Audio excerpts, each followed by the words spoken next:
Hey Blazers, this episode is brought to you by Audible.com and the Amazon Company.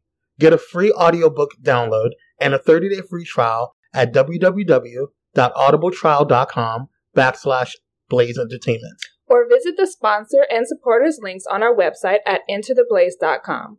With over 180,000 titles to choose from for your iPhone, Android, Kindle, or MP3 player. Now let's start the show.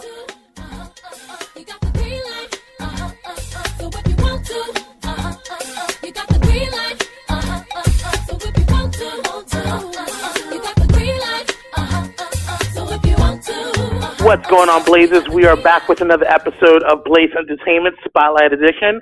I'm your host, Kwame, joined by the melanin proficient, the beautiful, the gorge, the finally on time, Miss Free. You keep telling people that I'm not on time. That's just simply not true. It isn't, but it's the same. Okay. We are super blessed to have a very awesome, very amazing young lady on the show today, Miss Erin Stegman. How are you? Oh my gosh, I'm good. I'm really good to be here. Yay! Did I say Miss? Did I say Miss? It's Mrs. You are happily and wonderfully married. Oh, I am, but it's not. But I still have my last name, so it's weird to be called Mrs. Stegman because that feels like my mom. But so yeah. But my married last name is Barrero, so that yeah. I forget I'm married. I mean, not like I forget I'm married, but I forget that I am a Mrs. now. You are the better half. No. That's no right. offense to Mr. Ace. So for those who do not know who you are, which I'm not sure why they wouldn't, but please explain who you are, what you do, and why you're awesome. Oh man. Okay. I don't. You know, that's funny. I'm still like trying to find a title for myself. I guess like just creative producer, filmmaker. Because I started out as an actor, but now I write and direct theater and movies, and have found this sort of weird niche of parody musicals. So I started out doing Once Upon a Time the Rock Opera, which is a parody of the ABC show, and then I did a Bates Motel parody, and now I'm doing Game of Thrones the musical parody, and I wrote the music. yeah. So I have kind of multiple parts on those things, like I created and directed and was in the Once Upon a Time thing, and then I just wrote and directed the Bates Motel and this Game of Thrones. I wrote the music and I play Circe, and I'm one of the producers on it. So right on. It's a fun time. Now, what got you into doing you said you started out as an actress, and what got you into doing like the director portion and then flowed into this niche that you have with making awesome spoofs? Well, I think, as a kid, I always was into directing. Like I would, I think naturally I was the oldest in my family and then like the oldest kid in the neighborhood. So I think we were all very creative. And I think that's something that I always sort of just was the one who kind of took charge and directed the little plays in the basement. And I think that was always in me. And then when I was in college, there was an opportunity to do both a directing and an acting emphasis. So that's where I really started to feel like I found like my niche. And then I was like, yeah, this makes me super happy. Let's not pursue it.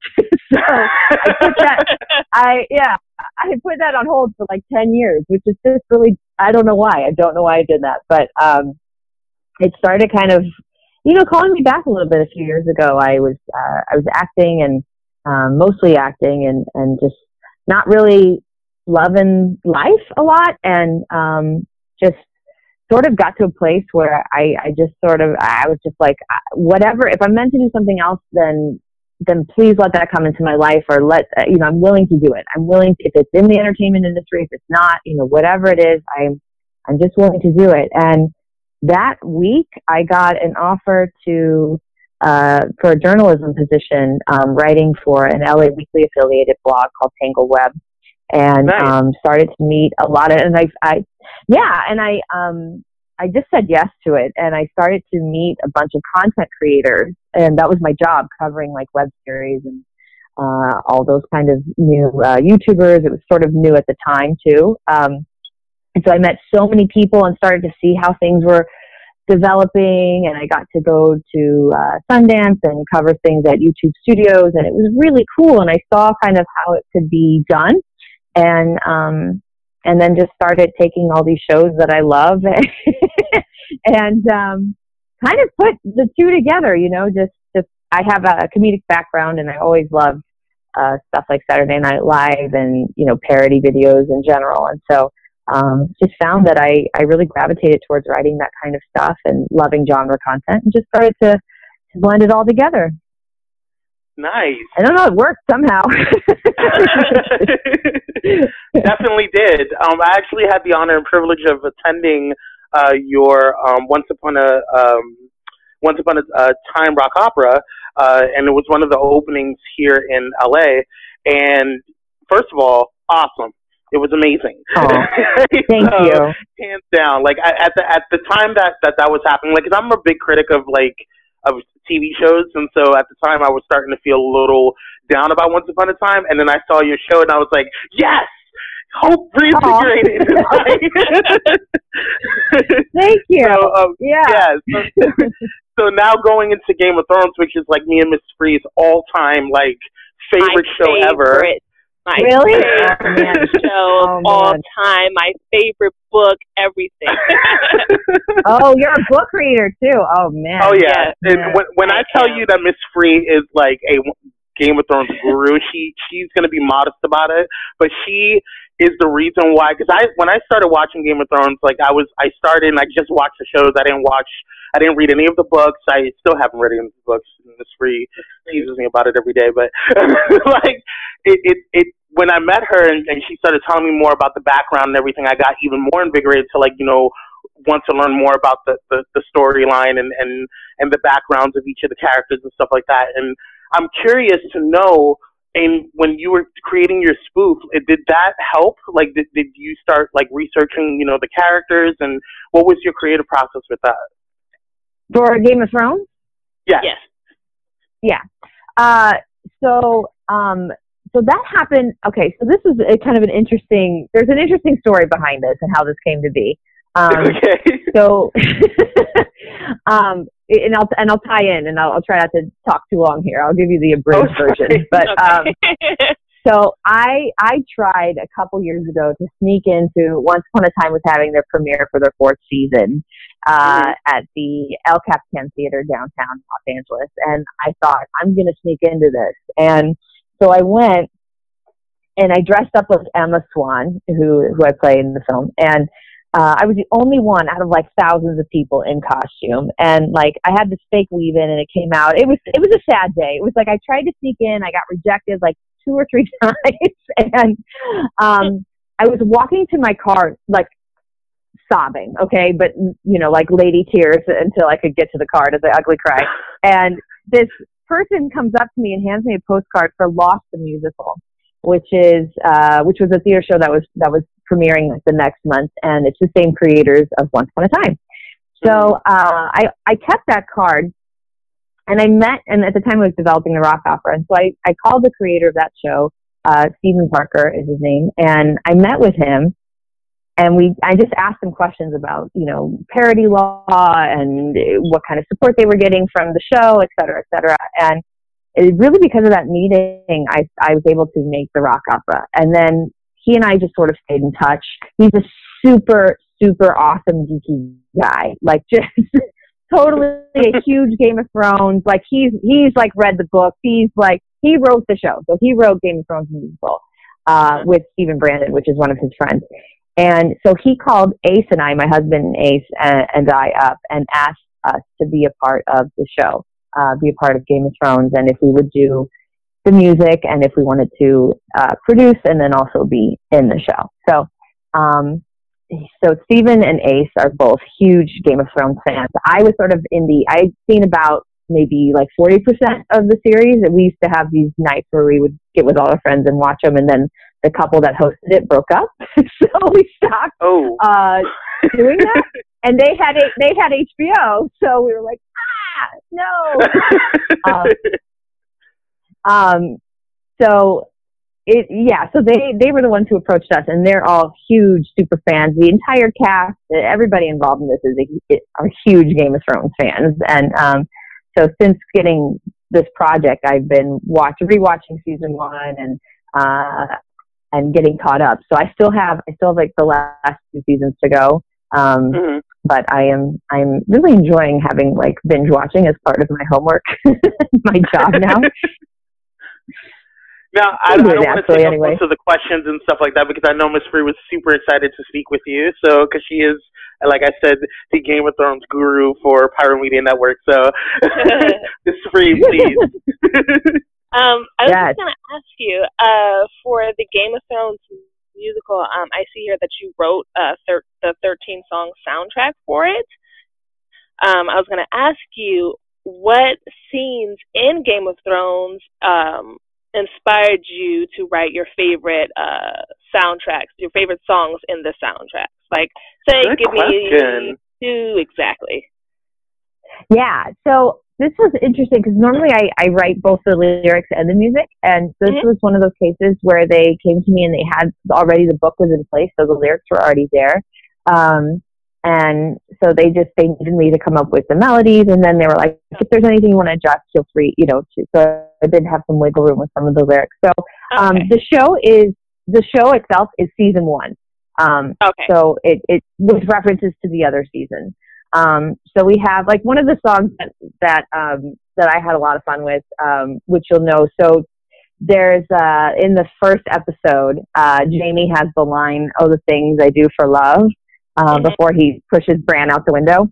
And so we have a song called "The Things I Do for Love," and we incorporate that moment into the song, and we had a lot of fun with that. Like, I really wanted to make it like K-pop influenced, like kind of go against like these people who are doing these truly heinous things and saying these really vulgar, horrible things and murdering children. And it's like, oh, but we're gonna do like a K-pop tune to it. That's awesome. Yeah. So that's now, kind of one of my what character do you play? I am Cersei. Ooh, you're a Lannister. Yeah. I'm a Lannister. I mean, like, how were you able to, like, spin Cersei to be funny? Because she's such a dark character. Yes. And we hate her. Yes. I know. I know. And I even though I haven't seen all of the last 2 seasons, I've done a lot of my research. I wanted to make sure that I knew everything and all the plot details, and I've read a ton of Reddit streams. So I'm like, oh, she's just a victim. That's a good way to play her, though. Yes, right? So, because I've just taken it like, so she's got this resting bitch face, and I'm like, all right, like, let's just take that to the extreme. Let's take this kind of just that raw like sexuality that she's got, like, let's take that to the extreme. So it's just about kind of punching up everything that she is, and I definitely have like thick eyebrows and just just making her like a lovable little biatch that she is. It's a lot of fun. I have a really wonderful cast to play off of, and there's just a lot of things that we kind of keep finding as we just opened previews this past weekend. So it was our first time with Thank you. Yeah, so it was our first time with an audience, and so we're still starting to find like what works with the audience, and what are some moments that we can like enhance a little bit. It's really funny. I love this show. It makes me so happy to be in it, and then to have the audience come and to see their reactions. It's really cool. Right on. Do you have any more questions, Because I have one. Go ahead, Kwame. Okay. I had my question to you was, if for people who are who you who have grown up, just dreaming of doing what you're doing right now, what would you tell them Because I'm sure, especially in the life of an actress or the life of any type of, artist type situation, there are struggles that, we go through. And my question to you is, what do you tell them, those who are feeling like there's too much of a struggle and they're feeling like, this is not the way to go? Because I find your story very inspiring. So I want to know, like, you're welcome.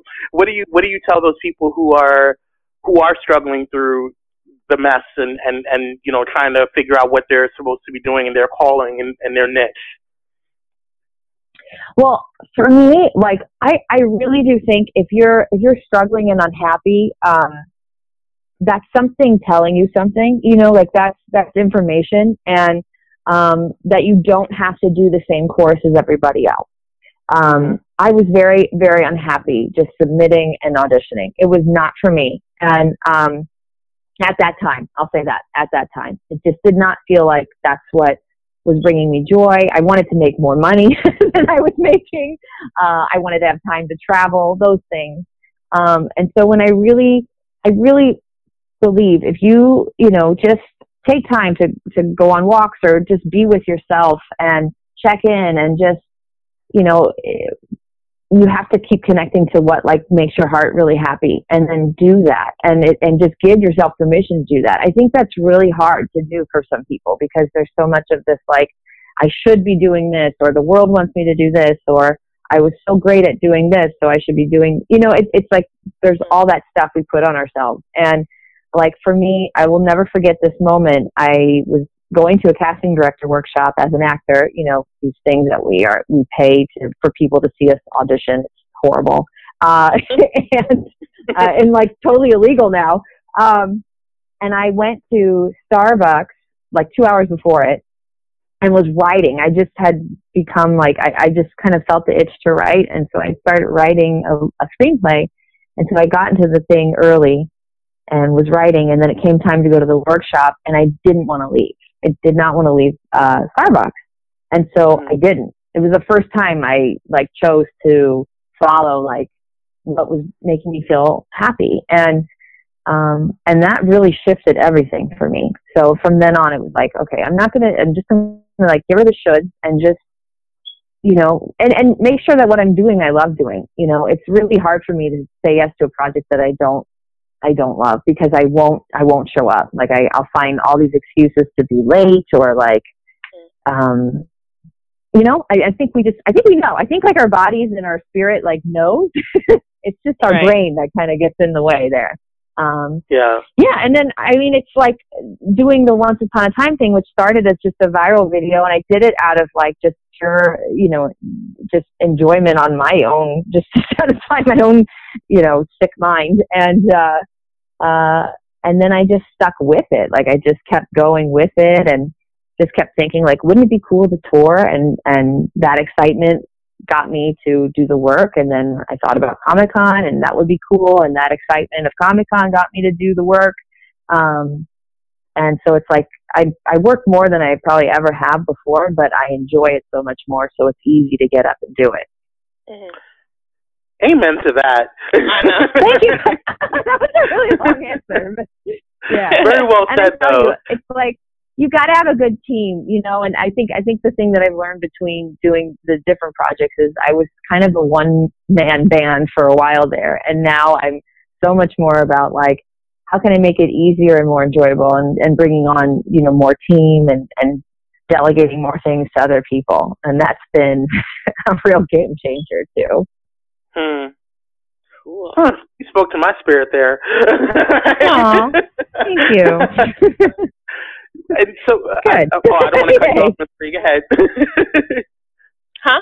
Ms. Free? I thought you were going to say something. I'm sorry. Oh, no. Okay. Well, I do want to ask you, what can you tell us about the new sci-fi action movie that is coming out called The Interpreters? Oh, yeah. So that's a film that written and directed by Michael Ryan. I shot that over the summer in Redding, California, which I totally fell in love with that town while I was up there. It's in NorCal, and it's this weird, quirky desert / mountain / foresty town with a lot of hippies and criminals and awesome people, and not criminals that but it's a weird blend of people, and there's a lot of like Old West influence, and anyway, it's a really cool, quirky city, and so it's this film. I play this character named Reasoner, and I am a mercenary type who gets called in because there's some sort of shady stuff going on in this small town, and my old partner, who's a retired Black Ops, called me in to help out. So I'm kind of the character's a little bit, you don't know what side she's on, which is kind of fun to play. I feel like this is the year I'm playing villains, which is pretty awesome. Because I'm usually like the quirky, or like the just the like the blonde girl next door type, and now I'm getting the like since they dyed my hair dark for the film. I had blue and brown hair, and since then I've been getting like these really cool like villain roles, and it's a lot of fun. Nice. Cool. Congratulations on that. Yeah. Thanks. Thank you. So for those who may not know, where can we find information about the Game of Thrones musical? And what's all your social media? Like, we need to know. Yeah.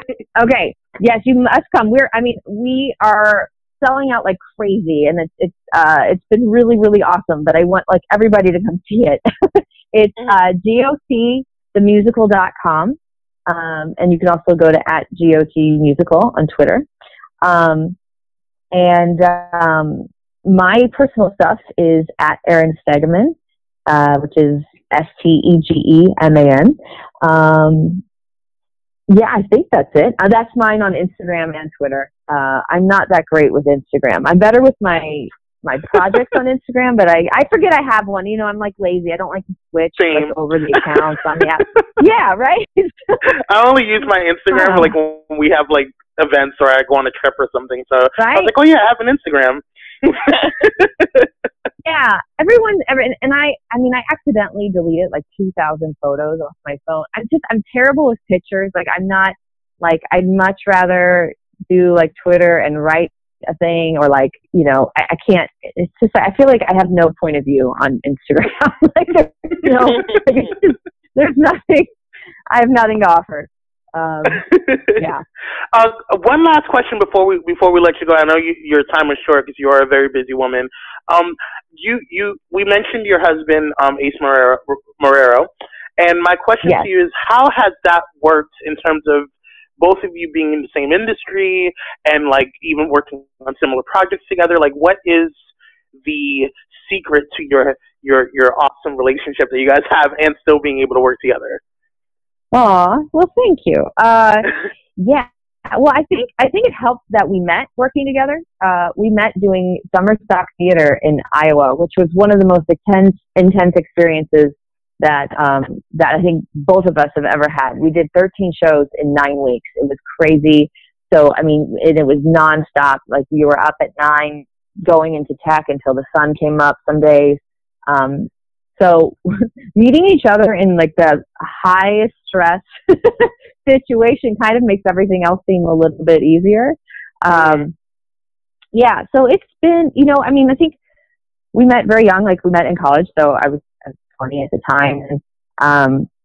And so we've definitely had those bumps, like just growing up as people in their 20s do. And so we've had a lot of time to kind of work things out too, like work out like, okay, this works for us. This is when we need space. Again, making sure that we're not working together unless we both really want to do the project. And then making sure that we take on roles that we both really want to.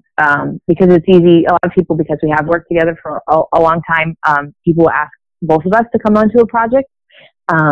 And so we both have to really want to do it and really be okay with like, all right, I'm producing this, or I'm in it, or in order for this to be yes, it has to be this. And we have to make sure we have time off for us. It's hard, it's still a process. Like, we're still figuring it out. We probably work too much, like definitely too many times where it's just late at night. We're both on the computers, but we don't have kids yet. So, and we're kind of in that that phase of our careers where it is a little bit more hustle right now. And so I think just accepting that that's what it is too, and just doing the best we can.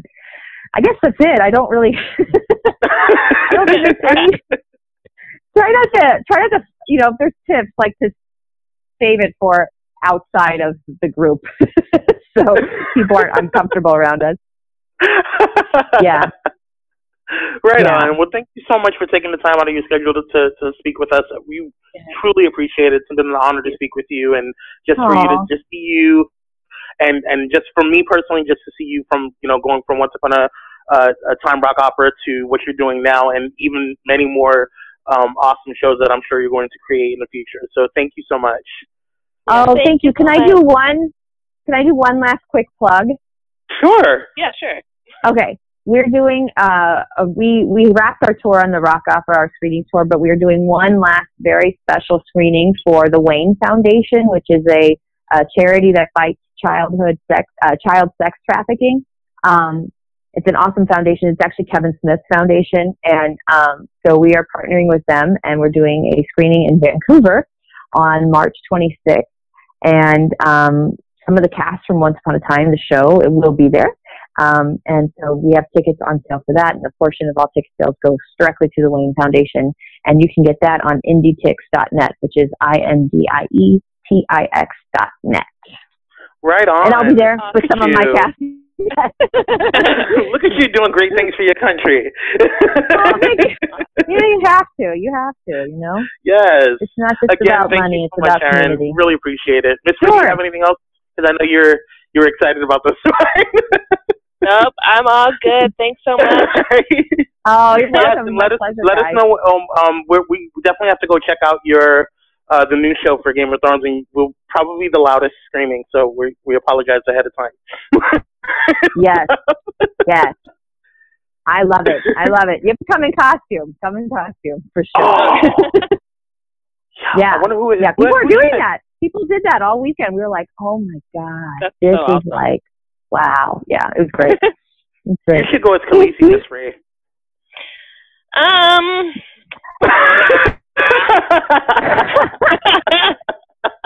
Wait a second. I have a Game of Thrones question.